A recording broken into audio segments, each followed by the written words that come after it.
told we're here at 3. It's after 10 past. He is in, isn't he? One of the big boys wants to see. He always pulls the same trick. Sends for you at 3 and sees you at 3:15.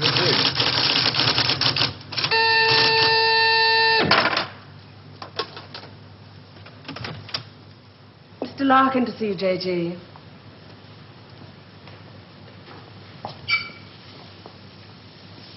I'm sorry for the captain. Sit down, Mr. Larkin. Thank you. Do you smoke these things? King of Kings, size. Yes. Very surprised we got you to come here, Mr. Larkin. Well, I couldn't see what the CWNS would want with me. Still can't. Do you know anything about us? Oh, I heard 1 or 2 things when I was working with the BBC. What'd you hear? CWNS set up midway between the government and the TV companies. Any time the newsreel boys put out stuff with security classification, wars, weapons, political leaks, they get their film through this office. What do we know about you? Larkin. Robert Santor. Yes, it's a family name. Good family. Good education. But you turned your back on all that, didn't you? Tried a little bit of everything. 1955, you wrote some plays for the BBC, then worked for them as a story editor. 1961, you got a 3-year contract as a director, which you didn't renew. Oh, the BBC weren't paying money. Well, you're in the money now, aren't you? In 1968. There's your flat in Holland Park, your cottage in Hampshire, 2 children. And a dog and a cat who commute with us to the country at weekends. Well, maybe you knew that already. 6 years ago, there were those shows you did on alcoholism, blood sports, slum clearance. People called you bright. Very bright.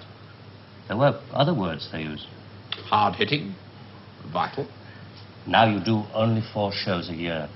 The critics call them brilliant. They're high in the ratings, and they're, they're souffles.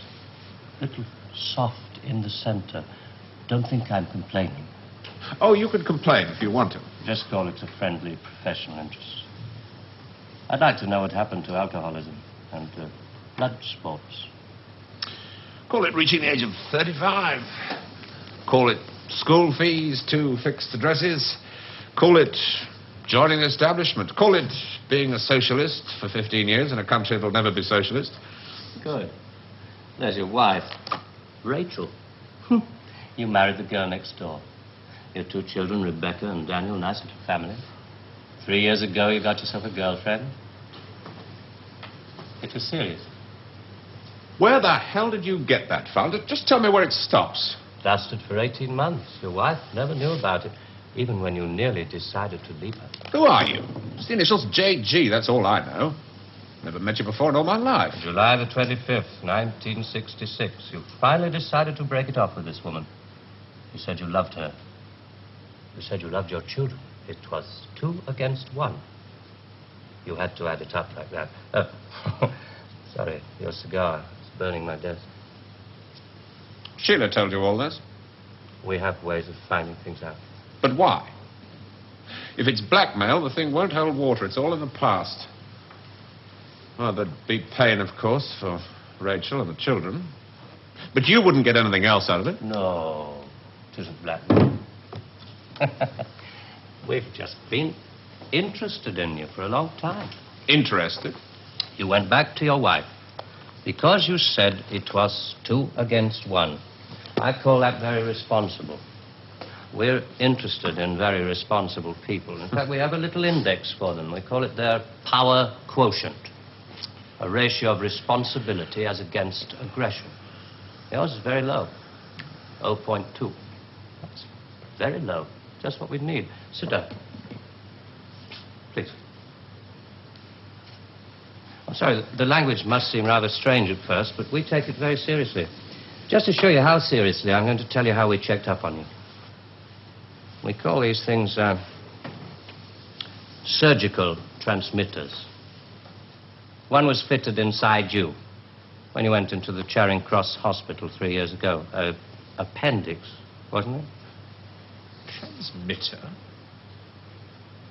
Are you trying to tell me that you listen to every word I say? A machine does.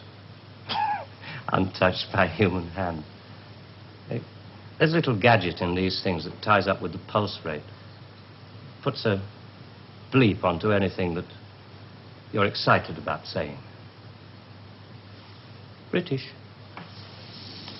Power quotient, surgical transmitters, high-speed tape. It's Doctor Who.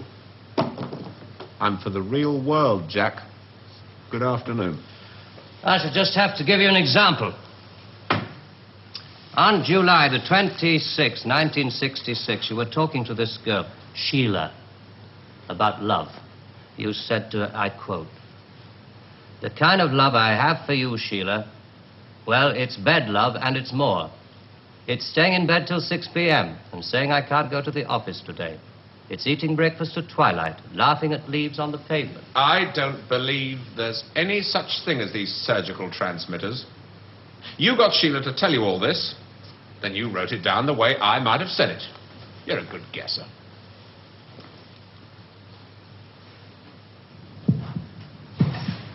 Can you hear your heart beating?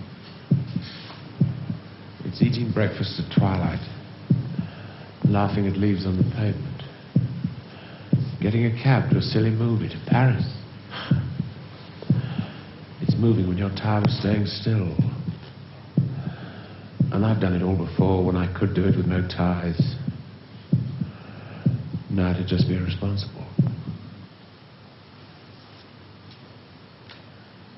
So there really is one of those things inside me.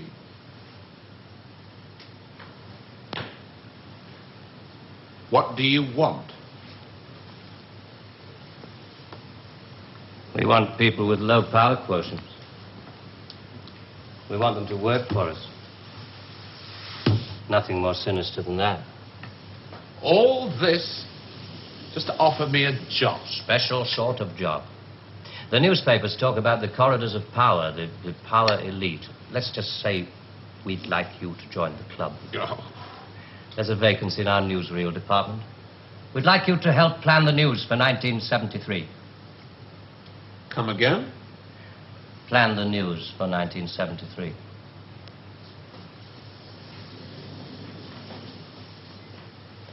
What are you doing? I just want to make sure the sunlight's real.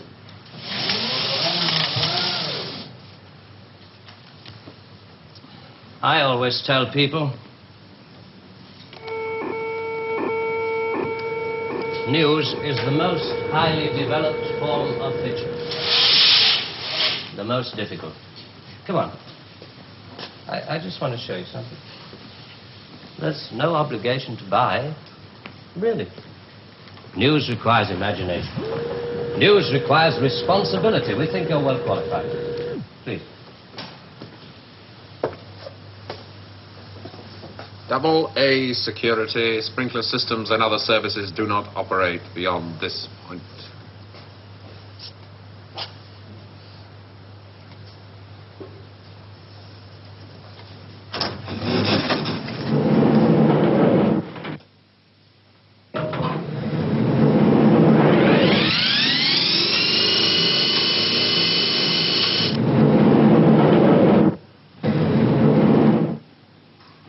'73.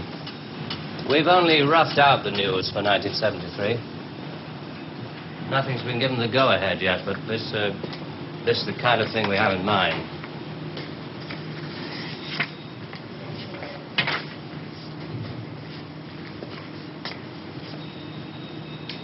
Come.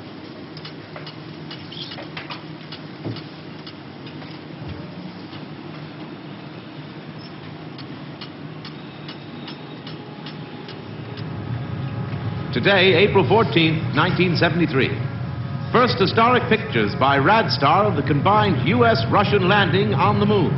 Shown here are Majors Webb and Mikhailovich taking their first steps into the unknown, firing their retro rockets to land their spacecraft on the dust-covered surface. A comforting note for us stay-at-homes, both the Pentagon and the Kremlin have announced that the moon has no strategic value. A comforting note for us to stay at home.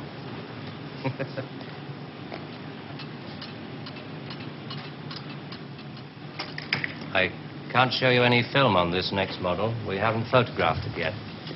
But this is the way it will sound. June the 22nd, 1973. The State Department releases film of the ultimate weapon, codenamed Icarus. This satellite is equipped with a solid reactor. In layman's terms, it can freeze air solid, stopping all missiles, killing all forms of life.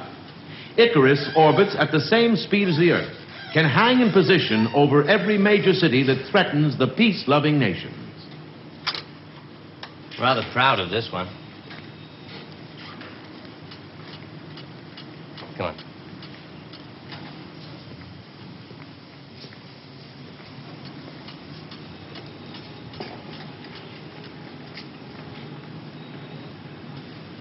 Please, sit down, Mr. Larkin.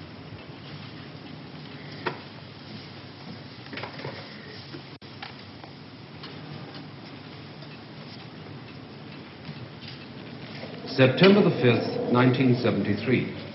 The new phase in global warfare. War by example. At 4:32 our time, China took out the remote Indian border village of Bangalore, unprotected by the Icarus network. After the first 2 5-megaton H-bombs had fallen, the 9-way hotline finally Switch had it off. effect. But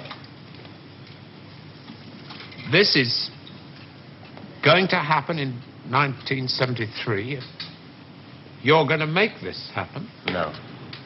We're going to make models much cheaper. Then we photograph the models. Fake newsreels. That's fake newsreels. For the past 10 years, people have been looking at our fake newsreels and listening to our fake commentaries. And they accept it for the truth. And you can do it.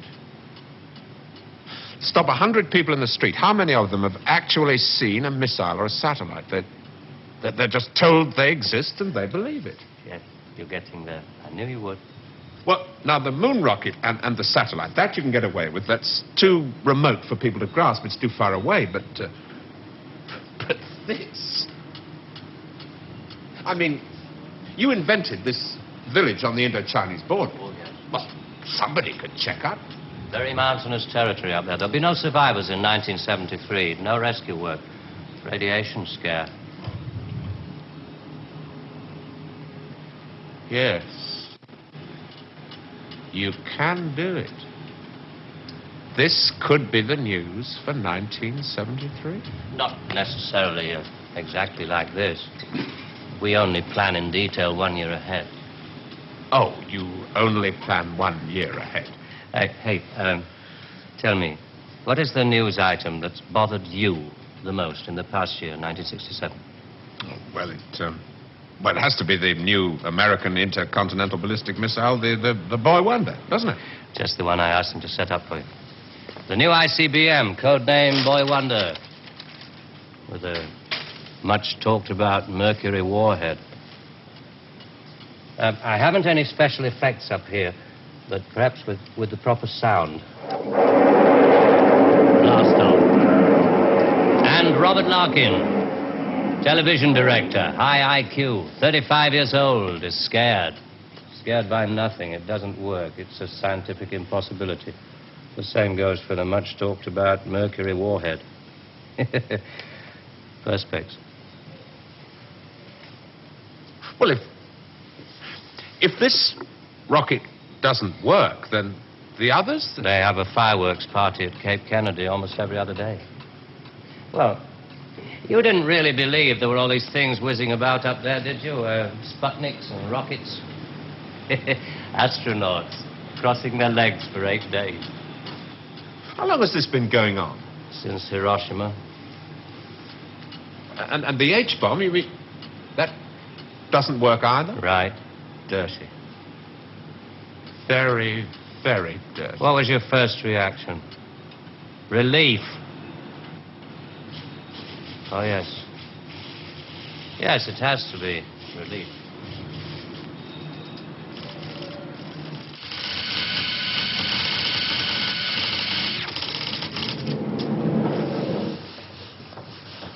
Only 12 people are allowed beyond this point. Most of them work in the photographic department, taking phony newsreel pictures of our models and processing film and so on. Sit down, please.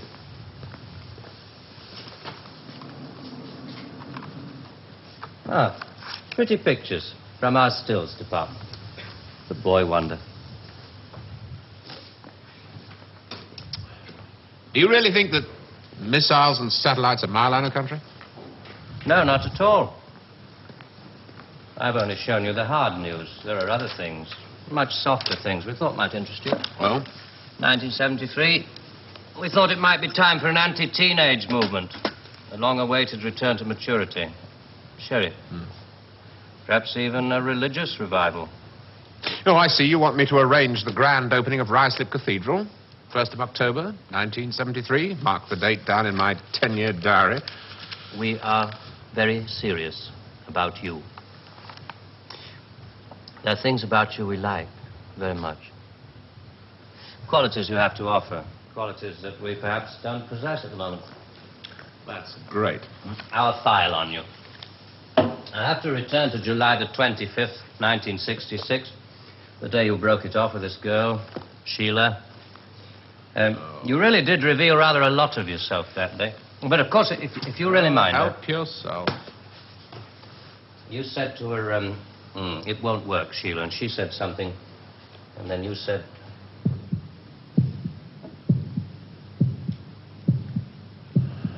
You remember I went away with Rachel and the kids to the seaside? It was midweek, and this huge stretch of sand was empty. Just a circle of footprints around 3 sandcastles and tracks out to sea. The whole damn day of my family marked out in front of me. The sun was going down. Rachel kept calling the kids to get dressed. She picked up buckets and spades, corny, bloody things like that. I was up at the car. I looked at those footprints, and I knew those people were slipping away. There were things I could tell them. We rather like that bit about footprints. You see, in this job, some of us have got rather a long way away from the idea of footprints in the sand. Those footprints were made by my children. Now, you want me to scare the hell out of them with every bomb from A to H inclusive. Well, why? I mean, when did it all start? 1945. You may remember the Americans let off their 2 atomic bombs. Well, they didn't want other people doing the same thing. I mean, you do see that, don't you? Oh, I don't know. Well, to scare the people off, the Americans put it up, and the atomic bomb was halfway along the line to something much bigger, the hydrogen bomb. It didn't work. They spent 5 years in negative research. Well, what about the Russians? They're supposed to have quite a pile of these things. We were surprised when they started their tests. Then we got a few feelers from their Secret Service. Nowadays, we work very closely together. Oh, all these stories about spies going off to Russia. Mr. Philby, remember? Just good copy for the Sunday papers. Good copy. Well, the Chinese. I mean, they've just announced their bomb. Yeah, we played along with it. We recorded their phony explosion. We're rather hoping the Chinese will come along, complete the pattern, you know. In Vietnam, hundreds of people are being killed every week. Well, you can't do that with your models. No. And you can't kill people of bad habits in 2 generations. They like to carry rifles. They like to put lines on maps. And we let them because we control the situation. There's no danger of world war. Just a simple choice for everybody. Capitalism or communism. Strawberry or vanilla. It all adds up to the same thing now we've got rid of the big bangers. Well, how can you be sure that Johnson, Kosygin aren't working on other things? Poison gases, bacteria. Pathetic man of your intelligence. You don't want to destroy the world. Neither do I. What makes you think that presidents are different? Well, they've made some pretty good stabs at it in the past. There wasn't the right sort of control then. Nowadays we know better. Politicians are easy to control. The grosser mentality boys who like to be photographed getting in and out of Daimlers in Whitehall. They come right at the bottom of our organization. A few rungs up the ladder, there are the people in the top secret factories. Just those in a position to know they're making weapons that don't really work. Well, there must come a time when somebody wants to use one of those weapons. I mean, somebody is standing there with a finger on the button. Well, that's the beauty of it. Nobody presses the button. We control all the crises. We build them up and we shut them down. We? Again? Yeah, I'm coming to that. Near the top of the hierarchy, there are the economists, top civil servants, the top brass in the military. Those men who are supposed to view the nuclear tests and so on. And above them, CWNS. Right at the top.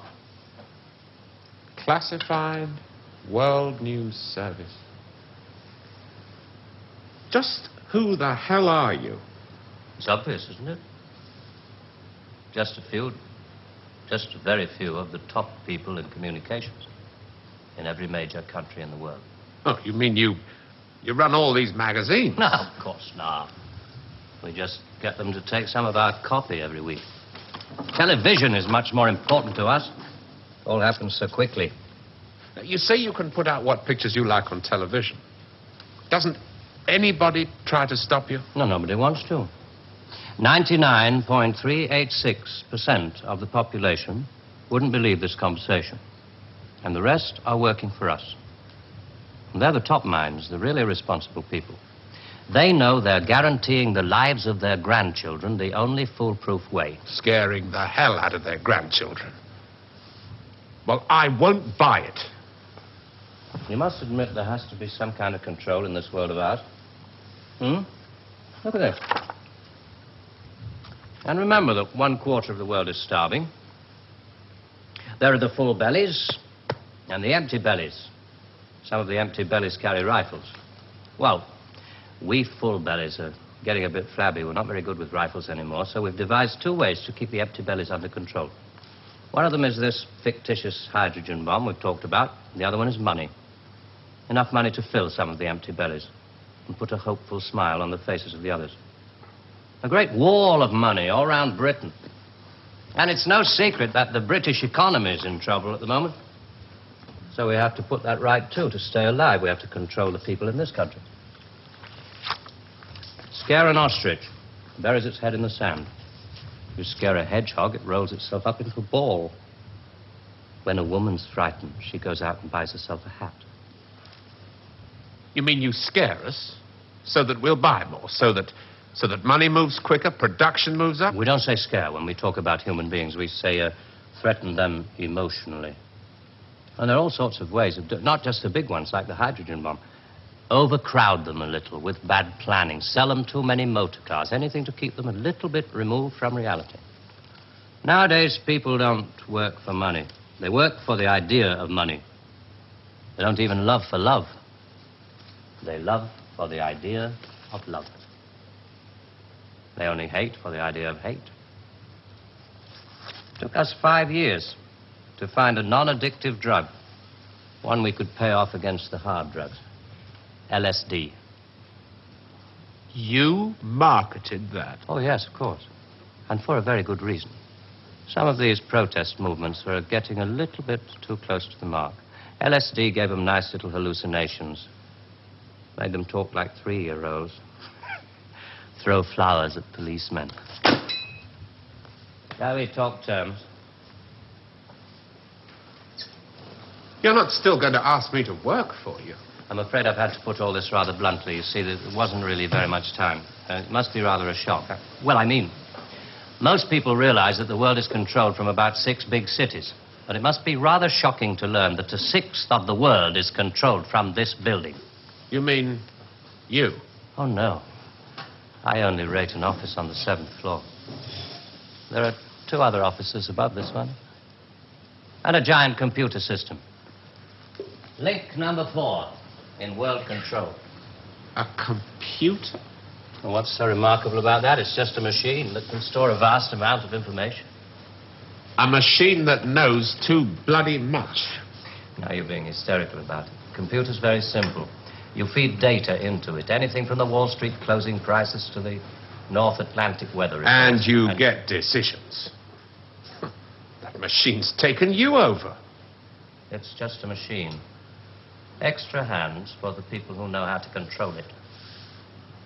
Well, This one, above us, it's square, in a box. Yeah, I suppose you could call it square in a sort of a box.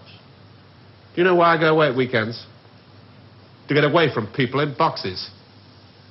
They live in boxes. They get their thoughts, their problems, and their answers out of boxes. And I like to get away at weekends because they're not people anymore.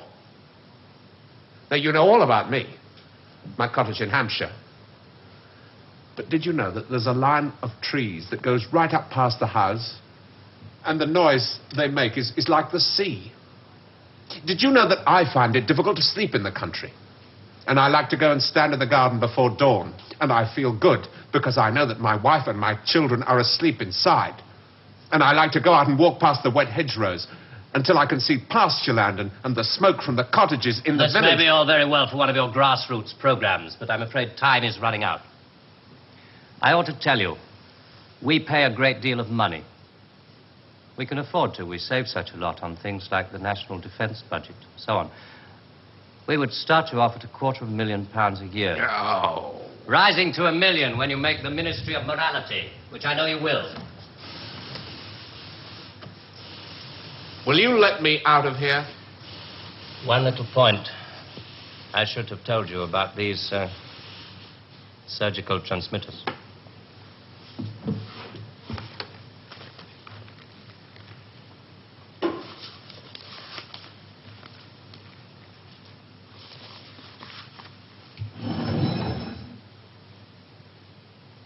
There's enough of this stuff inside you at this moment to kill 6 people. There's a button we can press. I'm sorry about the dramatics. Our boys call these things the oral contraceptive. Keeps them from talking too much. So there must be one of those transmitters inside you. Who presses the button? Extra hands. All this stuff about the computer being extra hands for the men who know how to control it. That machine controls you.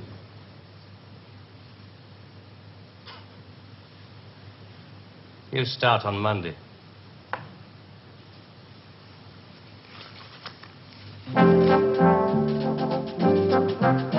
Early controversial classics from Dennis Potter next weekend, with the first of the Nigel Barton plays on Saturday at 11:20. But next tonight, Tony Palmer's very personal film looking at the relationship between pop music, youth culture, money and violence. All My Loving in a moment.